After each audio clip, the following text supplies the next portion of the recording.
Salut. Otep, bienvenue sur la page de Bertie le Kamit, l'imperturbable négro-thérapeute, défenseur des causes justes qui avance malgré les vents contraires. En espérant que cette vidéo vous apportera un plus, vie, force et santé à vous, pluie de bénédictions ancestrales, bienvenue sur la page de Ngumbe Sombong, propagateur du savoir ancestral, descendant de la dignité de ceux qui n'ont jamais trahi. Alors, je vais aborder très rapidement une question qui est portée, n'est-ce pas, par les biaïstes, les manipulés, et des gens payés par Paul Biya, par le système en place pour faire passer Paul Biya, le médiocre, comme un panafricaniste. Et donc, je crois que quand on est panafricaniste, plus sérieusement, quand on est reconnu, n'est-ce pas, par les Africains, et même d'ailleurs par des africanistes sur cette question-là, quand on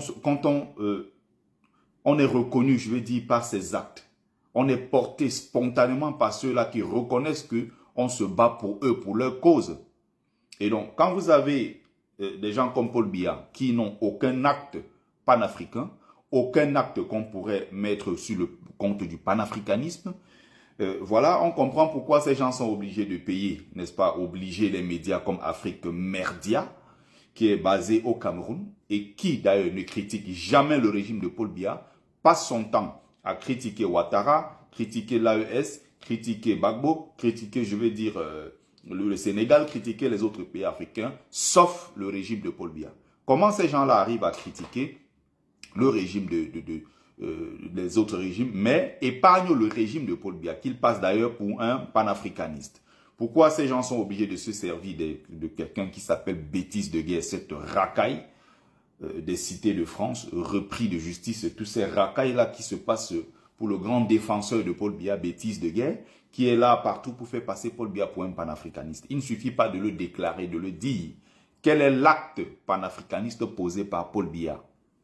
Connerie, Paul Biya a mis fin aux accords coloniaux, Paul Biya a mis fin je ne sais quoi. Bon, voilà. Donc, on ne peut pas être objectivement, on ne peut pas être panafricaniste et prôner le tribalisme dans son propre pays. Et donc, Paul Biya, pendant toutes ces 42 ans, est le chantre du tribalisme. Il n'a jamais mis fin à ce qu'on appelle le clan des Essingans au Cameroun, qui a soutenu son pouvoir de 1984 jusqu'à aujourd'hui. Donc, ce système tribaliste-là est bien porté par Paul Biya.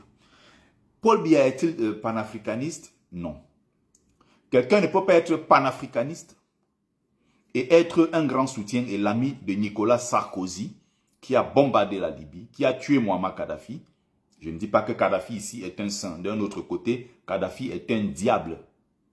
J'en ai parlé dans d'autres lives. J'ai développé ça à plusieurs reprises. Kadhafi n'est pas ce qu'on vous a fait croire. J'ai suffisamment travaillé sur le dossier Kadhafi pour oser me prononcer en public sur les méfaits de Muammar Kadhafi. C'est le même Sarkozy qui a bombardé Laurent Gbagbo, qui se battait pour les intérêts de la Côte d'Ivoire. Aujourd'hui, Sarkozy, condamné encore en France au moment où nous parlons, est celui-là qui devait battre campagne pour Paul Biya. Comment on peut être en même temps panafricaniste et se battre pour les intérêts? Vous comprenez ça? Se battre pour les intérêts de la France-Afrique contre les intérêts de l'Afrique. Et il disait qu'il est panafricaniste. Quelqu'un dit qu'il est panafricaniste, mais il n'assiste jamais aux réunions panafricaines. On ne l'a jamais vu quelque part avec un président. On ne l'a jamais vu à une réunion où on se bat pour les intérêts de l'Afrique. On ne l'a vu nulle part. Quelqu'un qui dit qu'il est panafricaniste, mais on a vu l'armée camerounaise intervenir quelque part pour défendre les intérêts du continent africain. Quand on dit qu'on est panafricaniste, ça veut dire que nos enfants abandonnés qui sont à Haïti en train de souffrir, Paul Biya en tant que panafricaniste se dit, ok, j'envoie une partie de mon armée pour aller défendre ces enfants-là parce que ce sont nos enfants. Hein? On va voir Paul Biya envoyer son armée un peu partout pour défendre les intérêts de l'Afrique. Est-ce que vous avez vu déployer l'armée camerounaise pour aller défendre les intérêts de l'Afrique quelque part? Jamais. Mais de quel Paul Biya vous parlez? De quel Paul Biya panafricaniste vous parlez? Quel est l'acte panafricain qu'on peut mettre au compte de Paul Biya? Paul Biya qui défend le franc CFA, monnaie coloniale. Paul Biya qui défend la langue française. Paul Biya qui porte tous les jours la veste Vous avez vu Paul Biya avec les vêtements traditionnels africains? Jamais. Lui-même qui est Ekang, vous avez vu Paul Biya avec l'obom? Jamais. Il a toujours sa veste. Et dessus, on peut mettre l'obom lors d'une cérémonie. Après, on retire ça très rapidement. On met de l'autre côté. C'est ça que vous appelez panafricain. Panafricaniste. Comment quelqu'un peut dire qu'il est panafricaniste et se présenter comme le meilleur élève de la France? Entendez par là, meilleur élève de la France-Afrique. Comment quelqu'un peut dire qu'il est meilleur, qu'il est panafricaniste, et pendant qu'il était étudiant en France? Paul Biya a étudié ici à Antony, ici dans le 91, ici là, quel coup c'est 84. Ici en région parisienne, il était ici à Antony. Antony, je crois que ça doit être le 94. Il a étudié ici. Et pendant qu'il était étudiant ici, Paul Biya ne sortait jamais. Paul Biya n'assistait jamais aux manifestations. Il faut lire l'ouvrage de Mongo Betty ici, pour voir les témoignages à l'intérieur. Des camarades qui étaient étudiants à l'époque. Et Paul Biya ne parlait qu'avec les gens de son village. Donc les quelques écans qu'il avait rencontrés ici, c'est avec eux là qui s'est lié d'amitié. Les gens de son cercle villageois. Il n'était jamais allé chercher au-delà. Il restait dans sa chambre d'étudiant. Quand il finissait, il s'en allait. Il finissait, il y a le réseau de Louis Paul Odjoula, ce tchélé-là qui a cassé les derrières de nos enfants au Cameroun, qui a détruit des familles entières. C'est ce réseau de Louis Paul Odjoula qui l'a amené étudier en Europe. Et la condition était que ne vous prononcez jamais sur ce qui concerne l'Afrique. Mais c'est ce Paul Biya qui se présente comme panafricaniste. Et donc Paul Biya a étudié ici jusqu'à ce qu'il est rentré. Pendant ce temps, le Cheikh Anta Diop était à la FEANF, Fédération des étudiants d'Afrique noire de France. Il se battait pour les intérêts de l'Afrique. On a vu les Alpha Condé qui était président ici de la FEANF. On a vu, il y avait beaucoup d'intellectuels africains à l'époque. Les Jacques Rabé Mananjara, les Africains qui sont venus étudier ici. C'est l'ancien président de la Guinée là, qui a été Alpha Condé, j'ai cité Alpha Condé, le Cheikh Anta Diop, et tous ces gens-là à l'époque se prononçaient sur ce qui concernait les Mongo Betty, se prononçaient sur les problèmes, n'est-ce pas, actuels à l'époque sur le continent africain. Paul Biya ne s'était jamais prononcé, ce villageois, ce médiocre. Paul Biya ne s'était jamais présenté lors d'une manifestation. Et vous parlez de panafricaniste.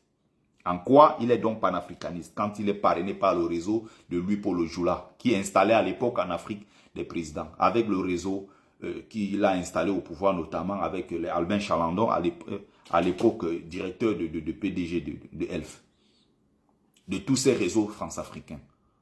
Et il dit qu'il est panafricaniste. Le médiocre dit qu'il est panafricaniste et brade toutes les richesses de son pays aux étrangers. Français, il part ici, anglais par là, brésilien par ici, chinois de l'autre côté. Il brade au lieu de créer les industriels de son propre pays capables d'exploiter ces richesses-là pour le compte de ses populations. Le crabe dit qu'il est panafricaniste. Et on a monté des idiots, des tarés, aller sur les réseaux sociaux, présenter Biya comme panafricaniste. Il est panafricaniste, Paul Biya, il ne se soigne jamais dans les hôpitaux de son pays. Panafricaniste, Paul Biya, il ne se soigne jamais dans les hôpitaux d'un autre pays africain. Il se soigne en Europe. Et il est grand panafricaniste. Il se soigne en Suisse. Il se soigne en France. Un grand panafricaniste. Vous croyez que Ibrahim Traoré, l'Abderrahmane Tiani, les Assimi Goïta peuvent venir se soigner en France, sachant qu'ils se battent pour les intérêts de l'Afrique? Paul Biya se soigne en France. Et il est grand panafricaniste. Bon. Paul Biya, vous avez déjà entendu un jour qu'il a passé ses vacances dans un pays africain? Jamais. Paul Biya ne visite personne. Il ne rend visite à personne. Il ne va à l'enterrement de personne. Sur le continent africain, vous n'allez jamais entendre que Paul Biya était allé à tel endroit passer ses vacances en Tanzanie. On l'a vu en vacances au Zimbabwe. On l'a vu en vacances en Afrique du Sud. Jamais. Et Paul Biya est quoi? Panafricaniste. Pendant que les pays sont en train de se battre pour faciliter le retour de nos enfants qui ont été déportés dans le Nouveau Monde, nos enfants entiers, nos enfants noirs américains, nos enfants éparpillés à travers le monde qui ont été déportés par les esclavagistes. Le Bénin aujourd'hui est l'un des grands exemples en créant des conditions à Cotonou aujourd'hui. Quand vous allez à Cotonou, vous voyez comment on a créé des institutions, des trucs pour faciliter le retour des enfants de la diaspora. Vous allez à Porto Novo, Porto Novo, anciennement appelé Hogbonou Adjache. Les noms des colons qui sont arrivés de nous donner là. Vous avez vu partout au Bénin là-bas, les gens se battent. Le gouvernement fait tout pour faire retourner ses enfants. Vous avez vu au Ghana, c'est une terre fertile pour les enfants qui viennent d'ailleurs, qui viennent du Nouveau Monde pour retrouver leur terre. Vous voyez ce qui se passe en Afrique du Sud. Vous voyez ce qui se passe dans certains pays africains qui se battent pour le retour de la diaspora. Paul Biya a choisi de bloquer 5 millions de ses propres enfants à l'étranger. Et il est panafricaniste. Biya a contraint à l'exil des millions de ses enfants. Le même Biya n'a jamais facilité le retour. Et quand bien même ses enfants font les efforts de retourner au Cameroun, ils sont arnaqués par le gouvernement camerounais. Allez voir ce qui se passe à Bimbia avec la dame, Madame Audrey, la noire américaine qui est revenue là-bas. Les gens qui sont revenus au Cameroun venant d'Amérique du Nord et qui ont été exploités par le même gouvernement. Paul Biya est donc grand panafricaniste, n'est-ce pas? Il ne prend jamais de compagnie aérienne camerounaise. Voilà votre grand panafricaniste. Hein? Grand panafricaniste qui prend les compagnies étrangères, jamais les compagnies de son propre pays. 42 ans au pouvoir, il n'a promu aucune langue camerounaise. Français et anglais, langue officielle, on s'arrête là. Les restes là, c'est des patois. Voilà ça qu'on appelle panafricanisme. En Afrique du Sud, vous avez 11 langues officielles. Vous avez le Sesotho, vous avez le Kosa, vous avez le Zoulou, vous avez le Sipedi, vous avez toutes ces langues-là. Au Cameroun, il y a plusieurs langues, minimum une cinquantaine, une soixantaine de langues au Cameroun. Il n'a promu aucune, même pas sa propre langue natale. Même pas sa langue maternelle, rien. Et vous l'appelez quoi? Panafricaniste. En quoi est-il panafricaniste? C'est un pauvre con, un pauvre cancre comme beaucoup. N'est-ce pas? Et donc on ne va pas tomber dans ce piège-là. Donc je viens ici en quelques minutes de vous donner les quelques clés pour comprendre la manipulation qui se fait sur la toile. C'était Bertie Le Camide, je ne veux pas être très long. L'imperturbable négro-thérapeute, défenseur des causes justes qui avance malgré les vents contraires. En espérant que ça vous a plu, partagez massivement. Vie, force, santé à vous. Pluie de bénédictions ancestrales. C'était Mumbeso Mbon, propagateur du savoir ancestral, descendant de la dignité de ceux qui n'ont jamais trahi. Je n'ai fait que mon travail. Je suis comme cet enseignant ambulant qui a pour salaire les insultes. Mais je ne fais que faire mon travail. Au tep, au tep, au tep.